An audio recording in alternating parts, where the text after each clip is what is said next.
Bienvenidos de nuevo a Negocios Televisión, bienvenidos a las noticias del día, pendientes de la actualidad de las últimas horas y un día más de lo que está pasando en Oriente Medio. Ojo a lo que está informando Wall Street Journal. Según se informa, Israel le ha dado a Hamás un ultimátum de una semana. Si Hamás no acepta la actual propuesta de acuerdo sobre rehenes, las FDI van a entrar en Rafah. Como les decimos, Israel ha dado a Hamás una semana para llegar a un acuerdo de alto el fuego y destaca que planea iniciar su operación militar en Rafah si no se alcanza el acuerdo. Es lo que informa este viernes Wall Street Journal citando a funcionarios egipcios anónimos. Según el informe, el líder de Hamás en Gaza, Yahya Sinwar, aún no ha dado su respuesta a la última propuesta. El informe también menciona que El Cairo invitó a la delegación de la organización a continuar con el acuerdo de rehenes y las conversaciones de alto el fuego en los próximos días, algo a lo que Hamás accedió. Según las fuentes, Hamás aún debe responder a la última propuesta de alto el fuego de Israel, que Egipto ayudó a enmendar. A principios de esta semana, Hamás declaró que sus negociadores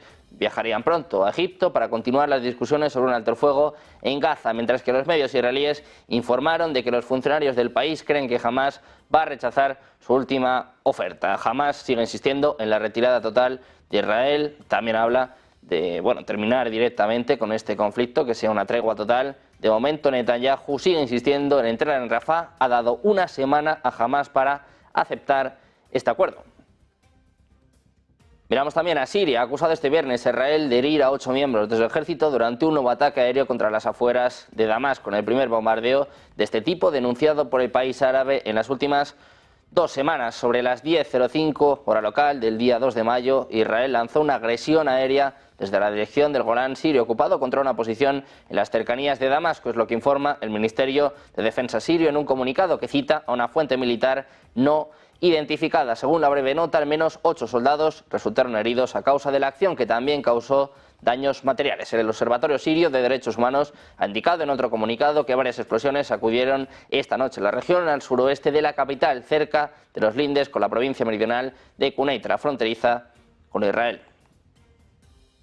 Miramos también al gobierno británico. Ha decidido imponer sanciones contra 2 grupos extremistas israelíes este viernes, alegando que las organizaciones incitaron y perpetraron la violencia de los colonos contra los palestinos en Cisjordania. Las 2 organizaciones sancionadas incluyen Hilltop Youth y un grupo juvenil israelí nacionalista de línea dura que se cree que ha establecido asentamientos de colonos ilegales en toda Cisjordania con el objetivo de expulsar a los palestinos de los territorios ocupados y alejaba, acusado de promover la violencia contra las comunidades árabes y palestinas. En un comunicado dice que las autoridades israelíes deben tomar medidas drásticas contra los responsables. El Reino Unido dice no dudará en tomar nuevas medidas si es necesario, incluso mediante nuevas sanciones. Es lo que apuntaba el secretario de Asuntos Exteriores David Cameron. Gran Bretaña también sancionó a 4 personas por atroces abusos contra los derechos humanos contra los palestinos.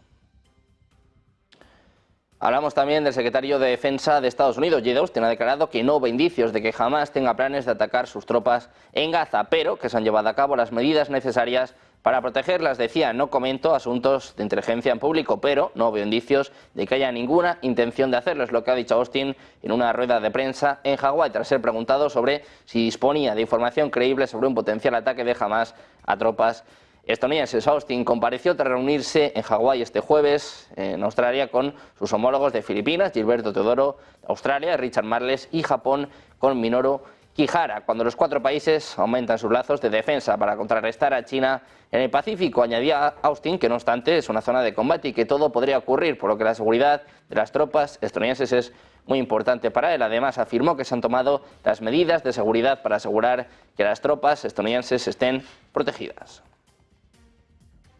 Hablamos también de Irán. Ha liberado a la tripulación de un barco de bandera portuguesa incautado o vinculado a Israel, pero sigue teniendo el control del barco. Es lo que ha dicho el ministro de Asuntos Exteriores, Hossein Amir Abdollahian. La Guardia Revolucionaria de Irán se apoderó del buque portacontenedores MSC Aries con una tripulación de 25 personas en el estrecho de Hormuz el 13 de abril, días después de que Teherán prometiera tomar represalias por el ataque israelí a su consulado en Damasco. Irán había dicho que podría cerrar la crucial ruta marítima del estrecho de Hormuz.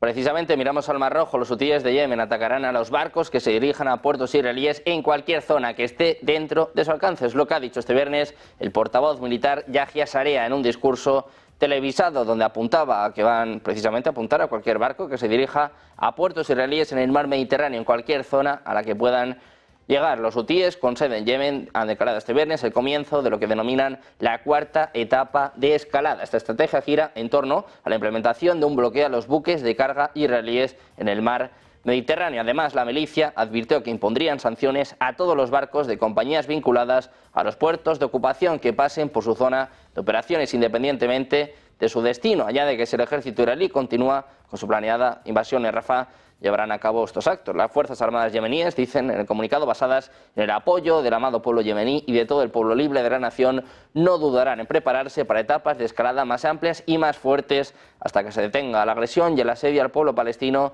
en la franja de Gaza, es lo que añadía el grupo en Telegram. Miramos ahora a Francia. La policía ha desalojado este viernes a un grupo de estudiantes pro-palestinos que se habían encerrado la pasada noche en uno de los edificios del Instituto de Estudios Políticos de París y en otro en Lyon. Varias decenas de agentes antidisturbios, aunque sin colocarse el equipo de protección, entraron en el conocido edificio del barrio latino de París, en el que estaban los estudiantes, para proceder al desalojo, que se desarrolló sin incidentes. Además de la sentada pacífica iniciada la pasada noche, 6 estudiantes se habían declarado en huelga de hambre. Esta ocupación siguió a una similar emprendida el viernes de la semana pasada y terminada por la policía el mismo día, también de forma pacífica. En ambas, los estudiantes pedían una investigación de los supuestos lazos de su centro con universidades israelíes. Pendientes de las tensiones de Francia, miramos también ahora a Taiwán. El Ministerio de Defensa taiwanés anunció este viernes la detección de 26 aviones y 5 buques del ejército chino en las últimas 24 horas cerca de su territorio. Según su comunicado, 17 de las aeronaves detectadas entraron en el norte y el centro de la zona de identificación de defensa aérea de esta isla de gobierno autónomo reivindicada por Pekín. El envío de estas naves se produce semanas antes de la investidura, el 20 de mayo, del presidente electo taiwanés Lai Ching-te, descrito por China como un separatista peligroso. Por su parte, China reclama a Taiwán como parte de su territorio y nunca ha renunciado a usar la fuerza para tomar el control de esta isla. En los últimos años, China ha aumentado la presión militar, económica y diplomática sobre Taiwán, coincidiendo con la presidencia de Tsai Ing-wen, que rechaza la soberanía de Pekín sobre la isla. Miramos también a Hungría. El primer ministro húngaro Viktor Orbán ha opinado este viernes que los líderes de la Unión Europea están jugando con fuego por apoyar lo que él considera una deriva hacia la guerra provocada por el ataque, por el conflicto entre Rusia y Ucrania. Dice Orbán que Europa está jugando con el fuego, es lo que afirmaba en sus declaraciones de cada 2 semanas a la radio pública Kossuth, agregando que en las reuniones de los líderes comunitarios ve lo que llama la deriva hacia la guerra, una guerra en Ucrania que comenzó en febrero de 2022 y que sigue estando vigente. El primer ministro recordó que el alto representante de Asuntos Exteriores de la Unión Europea, Josep Borrell, ha asegurado que la guerra en Europa ya no es una fantasía, mientras que el gobierno polaco ha afirmado que el conflicto de Ucrania no tiene una solución diplomática.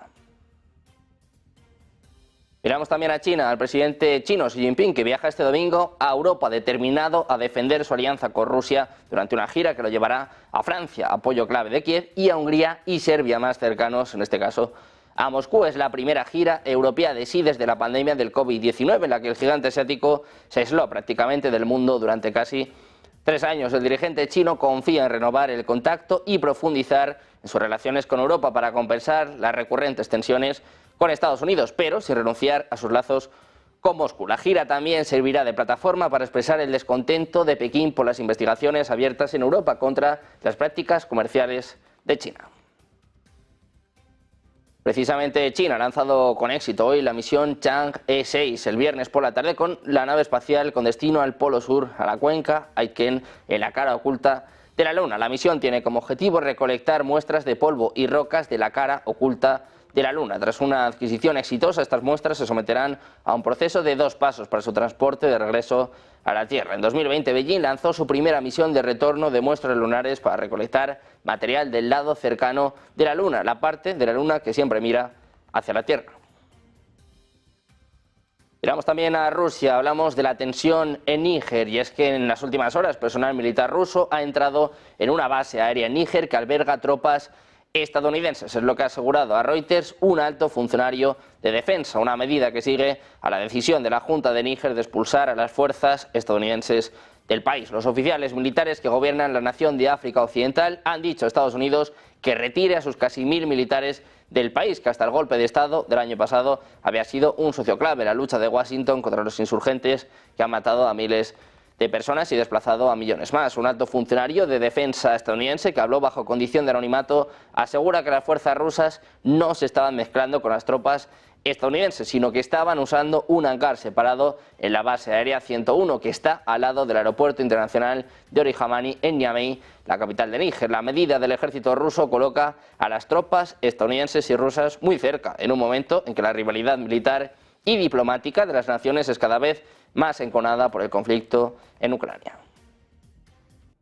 Precisamente sobre este asunto ha hablado el secretario de Defensa de Estados Unidos, Lloyd Austin. Ha confirmado que las fuerzas rusas están estacionadas en la misma base en Níger que las tropas estadounidenses. Dice que los rusos están en un recinto separado y que no tienen acceso a las fuerzas estadounidenses ni tampoco a su equipo. Más temprano este viernes, el medio de noticias ruso RIA Novosti citó a un funcionario del Pentágono diciendo que Rusia y Estados Unidos comparten la base aérea 101 hasta que las tropas estadounidenses se retiren de Níger. Mientras tanto, las tropas rusas llegaron para entrenar a las fuerzas locales en la lucha contra el terrorismo, según informaba este medio.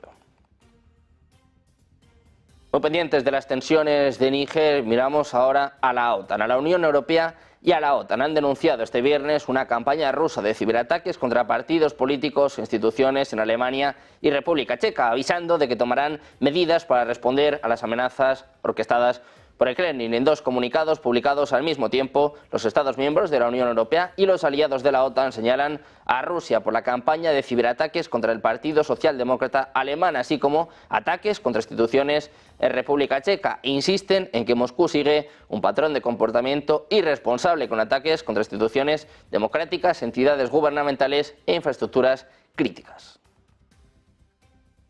Mirando a la OTAN, ponemos el foco ahora, pues precisamente, de nuevo en la alianza del Atlántico Norte. Es que la OTAN se dispone a debatir a mediados de este mes la posibilidad de replicar misiones de asesoramiento en seguridad y defensa a países de Oriente Medio, el norte de África y el Sahel, similares a las que ya se realizan en Irak. Es lo que informan a EFE fuentes de la alianza. Esa es una de las 114 recomendaciones contenidas en el informe elaborado por un grupo de expertos independientes a petición del secretario general de la OTAN, Jens Stoltenberg, y que sus autores tienen previsto hacer público el próximo martes en Bruselas, tras entregarlo y exponerlo en marzo pasado al Consejo del Atlántico Norte, según indicaban las fuentes. Stoltenberg había solicitado al grupo de expertos que hiciera balance de la evolución de los acontecimientos en la vecindad meridional de la alianza y que identificara recomendaciones concretas para configurar el planteamiento futuro de la OTAN hacia esa región en un momento de inestabilidad en Oriente Medio y sobre todo en el Sahel.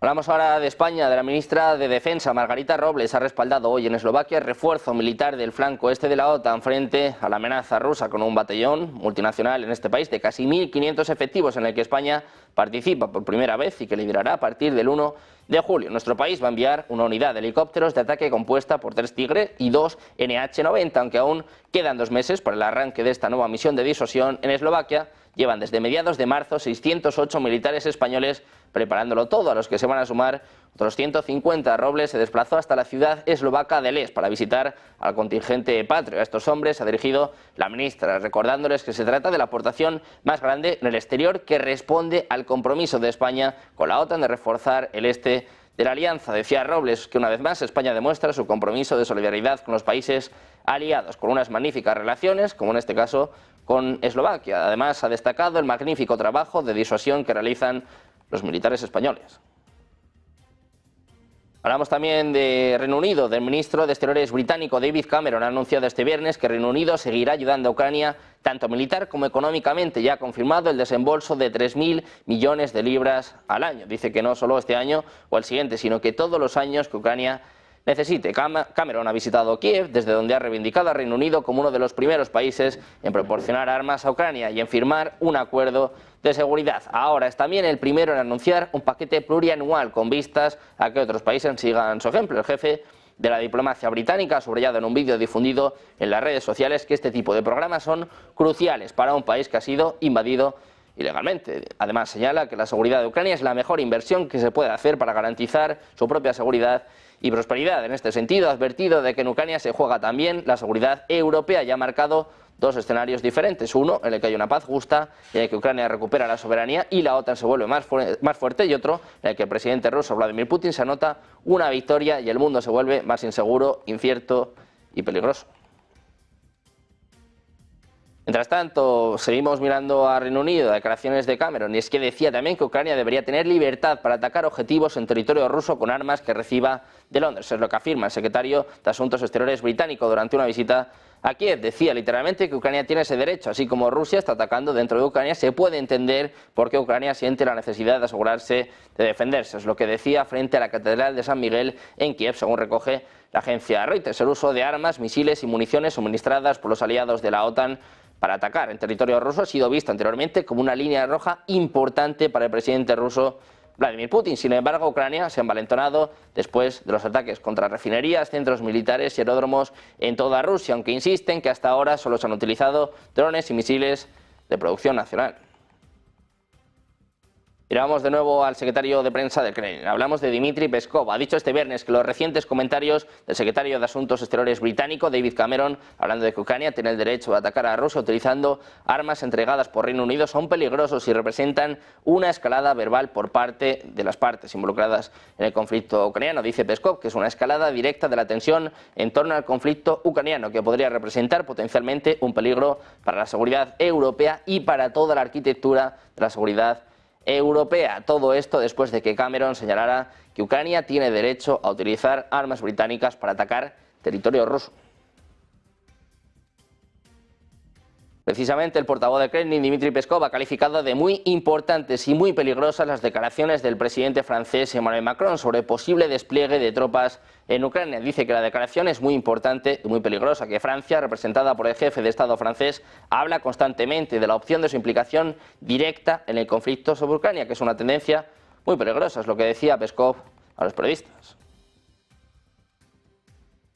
Sin embargo, a pesar de estas amenazas por parte del presidente francés, por parte de Emmanuel Macron, Reino Unido ha salido al paso. El ministro de Exteriores británico, David Cameron, en una entrevista con la cadena Sky News, no apoya la iniciativa del presidente francés sobre un posible envío de tropas a Ucrania. En una reciente entrevista con el periódico The Economist, el líder francés afirmaba que no excluía el envío de tropas a Ucrania si Rusia rompe las líneas del frente y si Ucrania lo solicita. Según Macron, muchos países le aseguraron que entienden su enfoque y catalogaron su posición de correcta. Sin embargo, Cameron, el secretario de Asuntos Exteriores británico, ha advertido contra la idea del presidente francés Emmanuel Macron de enviar las tropas a Ucrania para unirse a la lucha. Dice que si el presidente ruso Vladimir Putin lograba este avance, Macron decía pues que sería algo lógico. Sin embargo, a juicio del canciller británico, esta acción podrá resultar en una escalada peligrosa. Asimismo, explica que militares ucranianos recibieron capacitación en países occidentales. Decía Cameron: no creo que sea correcto que soldados de la OTAN maten a soldados rusos.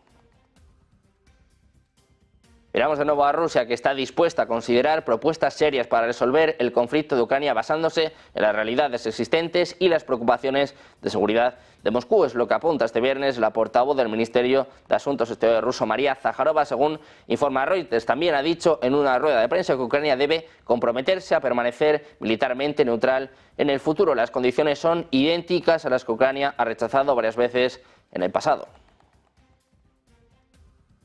Pendientes de esta propuesta por parte de Rusia, miramos ahora a los posibles ataques al puente de Crimea, a la reacción de Rusia precisamente a estos ataques. Dice que cualquier ataque contra la península de Crimea y el puente homónimo, respaldado por Occidente, está condenado al fracaso y que recibirá una venganza. Es lo que ha dicho la portavoz del Ministerio de Exteriores ruso. Decía lo siguiente: quisiera advertir una vez más a Washington, Londres y Bruselas que cualquier acción agresiva contra Crimea no solo está condenada al fracaso, sino también recibirá una venganza que será aplastante. Es lo que ha comentado Zakharova ante la prensa. De acuerdo con la portavoz, la reciente declaración del ministro de Exteriores británico de que Kiev tiene el derecho a atacar territorio ruso con armas británicas confirma que Occidente está librando una guerra contra Rusia a manos de los ucranianos. Dice Zakharova: es la primera vez que un político occidental reconoce con tanta franqueza lo que durante mucho tiempo ha sido un secreto a voces para todos los países de la mayoría mundial, y es que Occidente está librando una guerra descarada contra Rusia a manos de los ucranianos.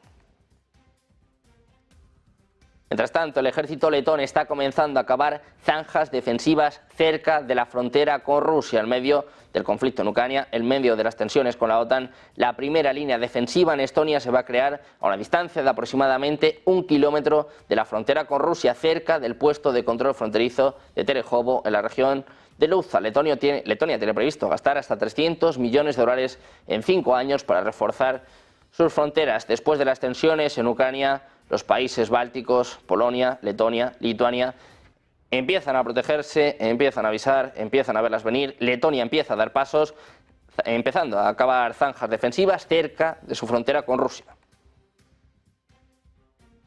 Miramos también a Ucrania, la inteligencia ucraniana, que asume que va a ser inevitable hablar con Rusia para que acabe la guerra. Fuentes de la inteligencia ucraniana asumen que será inevitable hablar con Rusia para que acabe la guerra. En concreto, el general Vadim Skibitsky cree que las negociaciones no arrancarán de forma significativa hasta mitad de 2025 y asegura que el ejército de Moscú ya no es un cuerpo arrogante. Miramos también a Argentina. El gobierno argentino ha considerado que la huelga general convocada para el 9 de mayo por las principales centrales gremiales es producto de una realidad que no existe y negó que la ley Omnibus quite derechos a los trabajadores. El portavoz presidencial, Manuel Adorni, se expresó así en rueda de prensa al término de la reunión del Gabinete de Ministros celebrada a primera hora del día de ayer en la Casa Rosada, la primera tras la aprobación en la Cámara de Diputados de la Ley Bases y Puntos de Partida para la Libertad de los Argentinos, más conocida como Ley Omnibus o Ley de Bases. Hablamos también de los BRICS, y es que el comercio de China con otros miembros de la alianza ha alcanzado prácticamente el 1,5 billón de yuanes, cerca de 209.700 millones de dólares en el primer trimestre de 2024, un aumento interanual del 11,3% según autoridades aduaneras. El valor de comercio representó el 14,7% del valor total del comercio exterior del país durante ese periodo, según precisaba la Administración General de Aduanas, según publica la agencia oficial china Xinhua. Entre los miembros de los BRICS, las exportaciones de China a Brasil y las importaciones desde este país sudamericano subieron un 25,7% y un 30,1% interanual respectivamente en el primer trimestre, mientras que el comercio entre China y Rusia continuó expandiéndose entre enero y marzo, caracterizado por el crecimiento de productos comercializados como energía, automóviles, así como maquinaria y equipos en general, según la AGA. Miramos también a Yellen, a la secretaria del Tesoro de Estados Unidos. Ha defendido este viernes la importancia de la democracia, no solo en sí misma, sino también por su efecto positivo sobre la actividad económica. De hecho, ha alertado de que su debilitamiento socava a la fortaleza económica en referencia a países como Rusia y China. Decía Yellen que la democracia importa en sí misma. Dice que puede socavar la fortaleza económica de algunos países y que cree además, pues que esto es un motivo fuerte, es lo que apuntaba en la columna de opinión publicada en USA Today. De tal modo, para Yellen, socavar la democracia socava una base clave del crecimiento sostenible e inclusivo, por lo que en los regímenes autoritarios, decía Yellen, la ausencia de estos pilares democráticos socava el crecimiento económico. Desde Yellen miramos también a los empleos. El empleo total en nómina no agrícola en Estados Unidos ha aumentado en 175.000 en abril, según revelaba la Oficina de Estadísticas Laborales del país en su informe de este viernes. La cifra aumentó menos de lo esperado durante el mes reportado. La tasa de desempleo creció en 1/10 con respecto al mes anterior, hasta situarse en el 3,9% en abril, y el número de desempleados alcanzó los 6,5 millones en Estados Unidos. Pendientes de más noticias, más últimas horas, más actualidad, como siempre, con el mejor análisis. Hacemos una pausa, unos minutos y seguimos con la mejor información en Negocios Televisión.